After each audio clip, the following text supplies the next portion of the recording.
കേരളത്തിലൊരു കാലത്ത് P K Kunhalikutty എന്നൊരു വ്യവസായ മന്ത്രി ഉണ്ടായിരുന്നുവെന്ന് അറിയാത്തവരുണ്ട്. അവരൊക്കെ അക്കാര്യം പറഞ്ഞത് ശശി തരൂരിൻ്റെ ഈ വിവാദമായ ലേഖനത്തോടെയാണ്. ലേഖനത്തിന് UDF-ലെ പോപ്പുലർ ഒരു വിഭാഗം എതിരാണെങ്കിലും എന്തായാലും അതുകൊണ്ട് കുഞ്ഞാലിക്കുട്ടി സാഹിബിന് ഗുണമുണ്ടായി. അങ്ങനെ ഒരു പദവി ലീഗുകാർ വരെ മറന്നു കിടന്നതാണ്. ഒടുവിൽ ഇതാ ലീഗ് നേതാക്കളും കാര്യമായിട്ട് പറയുന്നു, കുഞ്ഞാലിക്കുട്ടിയാണ് വികസന കേരളത്തിൻ്റെ ശില്പിയെന്ന്. എന്ന് എവിടെ എപ്പോഴെന്ന് മാത്രം ചോദിക്കരുത്, അതിൻ്റെ അല്പം റിസർച്ചും ചെയ്യേണ്ടി വരും. കാരണം കണക്കുകൾ പറയുന്നത് കുഞ്ഞാലിക്കുട്ടിയുടെ കാലത്തും LDF-ൻ്റെ കാലത്തുമൊക്കെ കേരളം വ്യവസായങ്ങളുടെ ചുടലപ്പറമ്പായിരുന്നു ഒരു കാലത്തെന്നാണ്. ശശി തരൂരല്ല കനോലി സാഹിബ് എന്ന് പറഞ്ഞാലും സത്യം മാറാൻ പോകുന്നില്ലെന്ന് ധൈര്യത്തോടെ വീണ്ടും പറയുകയാണ് യൂത്ത് ലീഗിൻ്റെ സംസ്ഥാന സെക്രട്ടറി ഫാത്തിമ തഹ്ലിയ. കേരളത്തിലെ വ്യവസായ രംഗത്ത് വികസന കുതിപ്പുണ്ടാക്കിയത് പി കെ കുഞ്ഞാലിക്കുട്ടി വ്യവസായ മന്ത്രിയായിരുന്ന UDF സർക്കാരുകളുടെ കാലത്താണ് എന്നുകൂടി വിക്കിപീഡിയ പറയുന്നത് പോലെ ഫാത്തിമ തഹ്ലിയ പറയുന്നുണ്ട്. പക്ഷേ കണക്കുകൾ ശശി തരൂർ തൻ്റെ ലേഖനം എഴുതിയത് വസ്തുതകളും കണക്കുകളും ആധാരമാക്കിയാണെങ്കിൽ ഫാത്തിമ തഹ്ലിയയ്ക്ക് വാമൊഴി മാത്രം മതിയായിരുന്നു ഇങ്ങനെ പ്രസ്താവിക്കാൻ.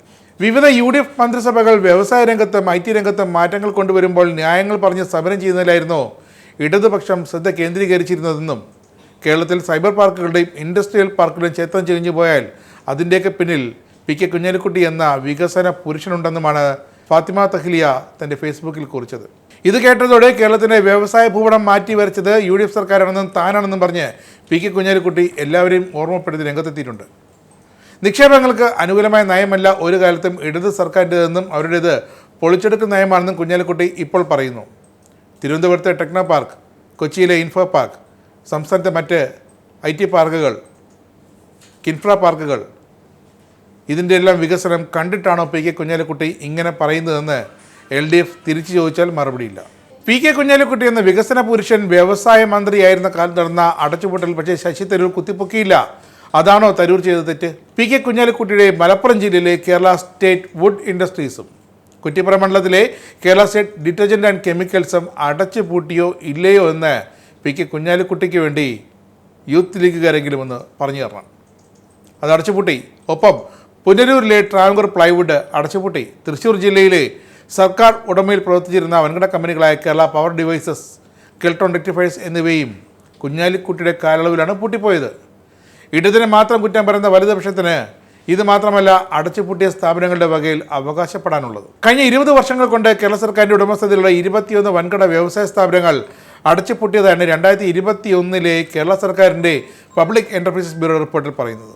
ഈ 21 വൻകിട വ്യവസായ സ്ഥാപനങ്ങളിൽ പലതും തന്ത്രപ്രധാനമായ മേഖലയിൽ നിന്നുള്ളതാണ്.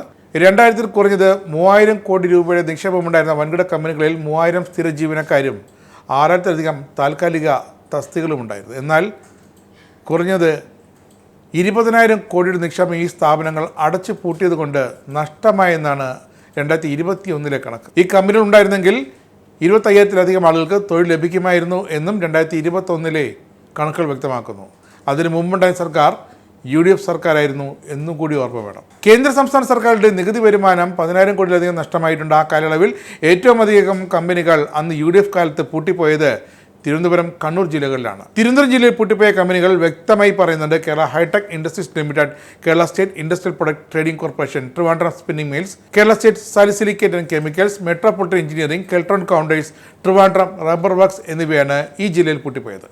ഇനി കണ്ണൂരിൽ പൂട്ടിപ്പോയ സർക്കാർ ഉടമസ്ഥയിലുണ്ടായിരുന്ന വ്യവസായ സ്ഥാപനങ്ങൾ Keltron crystals limited, Keltron magnetics, Keltron textiles, Kerala garments limited, Astral watches എന്നിവയാണ്. പിന്നെ Kerala soaps and oils Kozhikode Vellayil പ്രവർത്തിച്ചിരുന്ന സ്ഥാപനമാണ്. ഇതിന് പുനരുദ്ധാരണ പദ്ധതി കൊണ്ടുവന്നെങ്കിലും അത് പൂർണ്ണമായി വിജയിച്ചില്ല, അടച്ചുപൂട്ടി. കേരള കൺസ്ട്രക്ഷൻ കമ്പണൻസ് കെട്ടിട നിർമ്മാണ സാമഗ്രികൾ നിർമ്മിച്ചിരുന്ന കമ്പനിയാണ് ഇത്. ചേർത്തലയിൽ മുഖ്യമന്ത്രിയായിരുന്ന AK ആൻ്റണിയുടെ നാട്ടിലാണ് പ്രവർത്തിച്ചിരുന്നത്, അതും അടച്ചുപൂട്ടി.